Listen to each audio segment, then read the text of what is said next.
come from Ghana. My surname is Gbevlo-Lartey. I come from Ghana. I used to be in the military when I was young.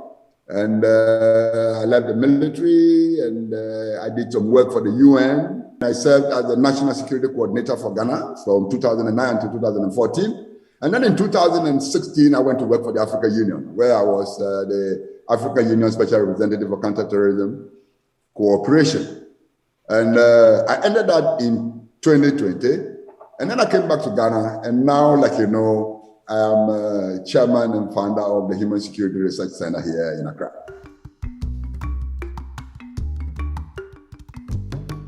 What does prevention of violent extremism mean to you?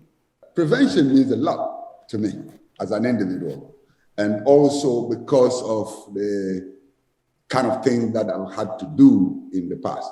But in my position now as somebody who is running a civil society organization, prevention is the key. Prevention is the way to resolving the issues of violent extremism. Initially, there has been that idea of kinetic response, the use of force to respond to the issues of dissent and the issues of extremism and the issues of violent extremism.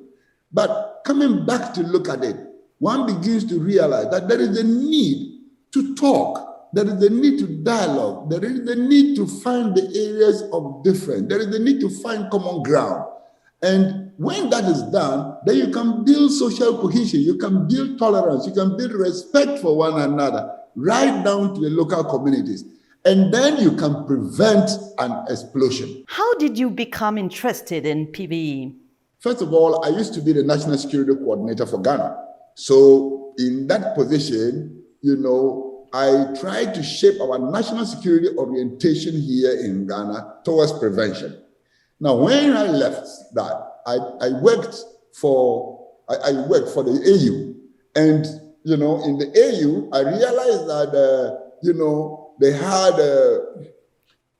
a convention for combating terrorism.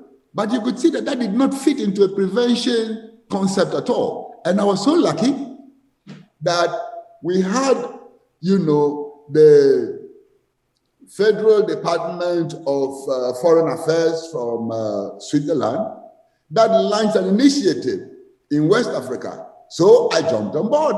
How do you approach prevention of violent extremism in your activity? We run Human Security Research Center as a civil society organization in Ghana.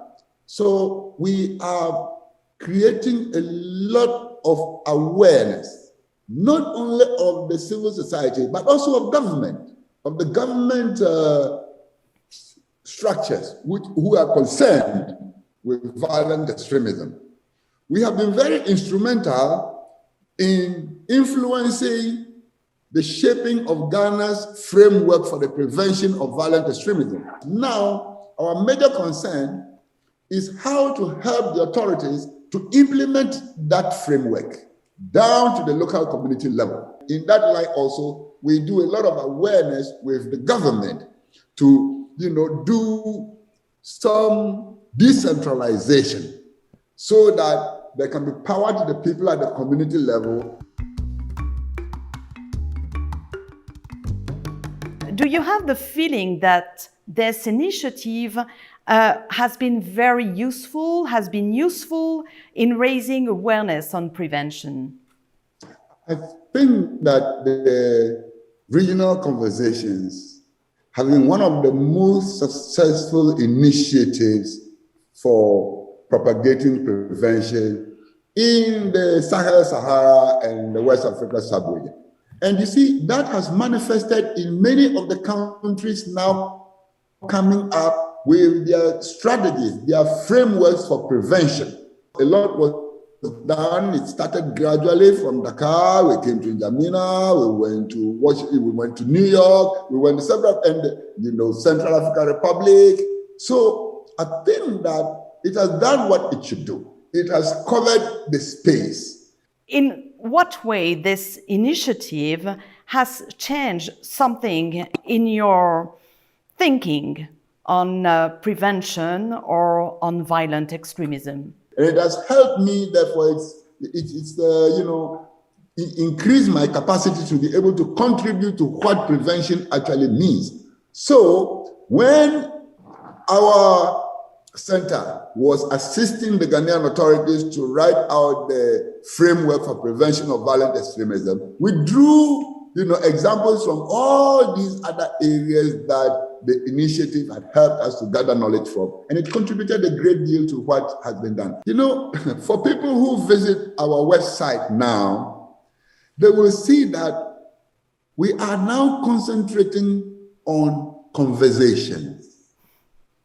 Conversations have become a very important word that we are using every day on our website, and we are finding words that will help people understand that it is important to talk. It is important to dialogue. So to speak about dialogue, which Yes. is at the heart of the initiative of prevention, what kind of dialogue is it about? And with whom? We are advocating dialogue by various players. First of all, we're advocating dialogue between government and government on those issues that they are expressing dissent or they are unhappy about. It is important to identify those issues and arrange dialogue, arrange discussion of those issues with the authorities, whether at the central, the regional, or local level, so that they can discuss and find solutions. It is important also to establish dialogue between the old and the young, so that the youth can be given some space. Why is it important to have a country like Switzerland committed to leading this initiative? Switzerland has peace. That is one. And others can learn from that. And one other unique thing about Switzerland is that Switzerland has a system of decentralization that makes the cantons very powerful in the decision making as to what happens in their local communities. And that is something that Africa needs to learn from. Let's speak about the future of the regional conversation. Could you give me 3 reasons why we should continue this initiative? One area is the decentralization, so that the people in the local communities become decision makers on the things that affect them. They should be involved in taking decisions on things that affect them. So along these lines, I think that we'll be able to build trust between government and the governed, because that is the initial thing that I think that this whole issue of prevention is based on, that we should build trust between the governed and the government. And we haven't reached there. So we need to continue with the prevention effort until we build trust between the government and the government. And also, I think that we need to look at the African Union level and the ECOWAS level.